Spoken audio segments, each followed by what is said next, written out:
Apple's most valuable product is not the iPhone. It's not the Mac, the watch, or the AirPods. Their most profitable, most powerful, and most fiercely protected product is invisible. It's the wall they built around everything else. A wall so high, and a garden so beautiful, that once you're inside, you may never want to leave. And more importantly, you may never be able to. This isn't just about selling phones. This is about building a fortress. Apple is the most valuable company on the planet. Its products have defined the modern technological era, placing a supercomputer in the pocket of billions. We see their success as a result of brilliant design, intuitive software, and masterful marketing. But underneath it all lies a deeper, more calculated strategy. It's a strategy that ensures that buying one Apple product makes buying a second, a third, and a fourth almost inevitable. It's a strategy that creates an experience so seamless, it makes competing ecosystems feel broken by comparison. But it also raises a critical question. Is this seamless integration a gift to the customer, or is it a cleverly designed trap? Is Apple's famous walled garden a sanctuary of simplicity and security, or a prison disguised as a paradise? That's the question we are answering today. To understand Apple's dominance, we have to look past the shiny hardware and unlock the architectural plans of the wall itself. The story of the walled garden doesn't start with the iPhone. It starts with a white box and a pair of white earbuds. In 2001, the iPod wasn't the first digital music player, but it was the first to have a genius partner, iTunes. This was the first brick in the wall. You bought the hardware, the iPod, but you managed your entire experience through Apple software. The hardware and software were designed for each other. This perfect integration made the iPod incredibly easy to use compared to its clunky competitors. Apple learned a powerful lesson. When you control both the hardware and the software, you control the user experience. They doubled down on this with the launch of the iPhone in 2007. Unlike other phone manufacturers who relied on operating systems like Symbian or Windows Mobile, Apple built its own, iOS. This gave them absolute authority. Every single element, from the processor chip to the pixels on the screen to the software that runs on it, was designed by Apple. This vertical integration allows for a level of optimization that competitors simply cannot match. It's why iPhones often feel smoother and faster than Android phones with technically superior specs on paper. The hardware isn't fighting the software, they're in a perfectly choreographed dance. This foundation of control creates the first layer of the walled garden. The products just work, and they work best with each other. An Apple Watch is practically useless without an iPhone. A Mac becomes exponentially more powerful when paired with an iPhone through features like handoff and universal clipboard. Each device isn't just a standalone purchase, it's an investment that deepens your commitment to the entire ecosystem. Buying an Apple product isn't just buying a device, it's buying a ticket into the garden. Once you're inside the garden, Apple makes it incredibly pleasant to stay. But more importantly, it makes it incredibly inconvenient to leave. This is the second, and perhaps most powerful, layer of the strategy, the software and services that act as a deep, wide moat around the castle. The most famous example is iMessage. On the surface, it's just a messaging app. But in reality, it's one of the strongest forms of social lock-in ever created. The distinction between a blue bubble, another Apple user, and a green bubble, a non-Apple user, is not just a color choice. It's a signal of in-group and out-group status. Green bubbles break group chats, degrade video quality, and lack features like typing indicators and reactions.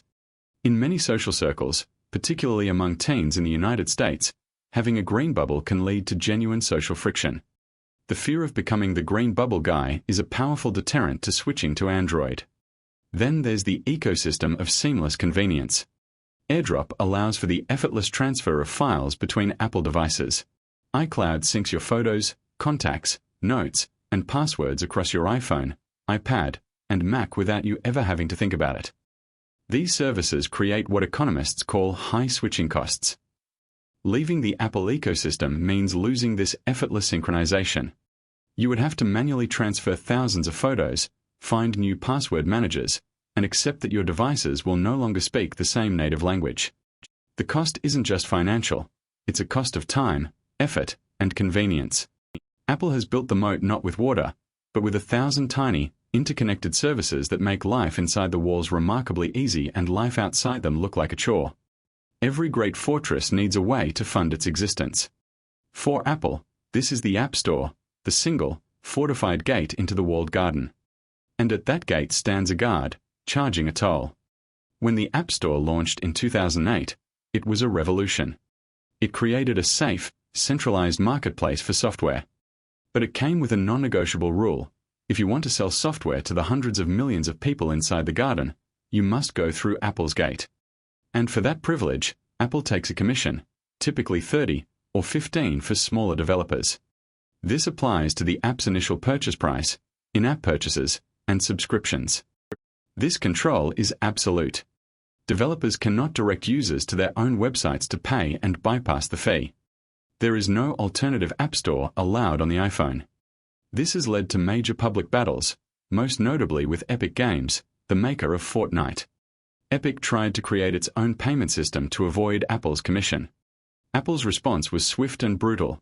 They removed Fortnite from the App Store entirely, cutting off access to over 1 billion users. This Apple tax has created one of the most profitable businesses in the world. In 2023, Apple's Services division, which includes the App Store, Apple Music, iCloud, and Apple Pay, generated over $85 billion in revenue. If Apple's Services division were its own company, it would be a Fortune 50 powerhouse.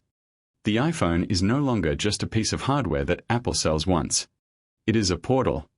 It is the key that grants a user entry into the garden, where Apple can continue to generate revenue from them for years through services and commissions. The hardware gets you in the door, but the Tollbooth is what pays for the palace. So, is this all just a clever trap to extract more money from customers and developers? Apple's defense rests on a powerful and compelling argument. The walls are there for your protection. This is the genius of the strategy's positioning. The walled garden isn't framed as a limitation, but as a feature.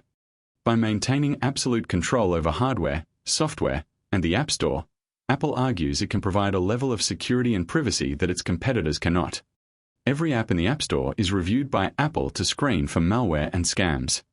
The closed nature of iOS makes it a much harder target for viruses compared to the open-source nature of Android. Apple has leaned heavily into this, making privacy a cornerstone of its brand identity. Features like app tracking transparency give users explicit control over whether apps can track their activity across other companies' apps and websites. This is a direct contrast to the business models of Google and Meta, which rely on user data for targeted advertising. Apple's pitch is simple. We charge a premium for our products and take a commission on services, but in return, you get an ecosystem that is safe, secure, private, and works seamlessly. The walls, they argue, keep the bad guys out. This creates the central paradox. The very same walls that lock users in and force developers to pay a steep tax are the ones that provide a demonstrably more secure and private user experience. The trap is also the sanctuary. Whether you see it as a brilliant feature or a clever limitation depends entirely on what you value more: freedom and customization, or security and simplicity. And that brings us to the core insight. The true genius of the walled garden is how it transformed Apple's entire business model. Apple is no longer just a company that sells you beautifully designed hardware. That's just step one. The goal isn't to sell you an iPhone. The goal is to sell you into the Apple ecosystem. The iPhone is the gateway. The hardware is the cost of admission. Once you're inside, the seamless software and services create a high barrier to exit. And the App Store acts as a perpetual revenue engine, taking a cut of the digital economy that thrives within the walls. Each piece of the strategy reinforces the others in a powerful feedback loop. Great hardware encourages you to buy in. Great software makes it hard to leave. And a thriving developer ecosystem, funded by App Store commissions, creates the apps that make the hardware worth buying in the first place. It is a self-perpetuating machine of loyalty and profit.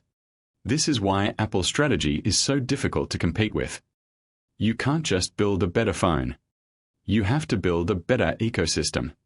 You need hardware, software, a developer community, and a suite of services that all work in perfect harmony. Very few companies on Earth have the resources, vision, or discipline to pull that off. So, is it a genius strategy or a clever trap? The answer is that it's a genius strategy because it's a clever trap. It aligns the company's interests with a positive user experience so perfectly that customers willingly, even enthusiastically, lock themselves in. The ultimate lesson from Apple's walled garden is a fundamental principle of modern business.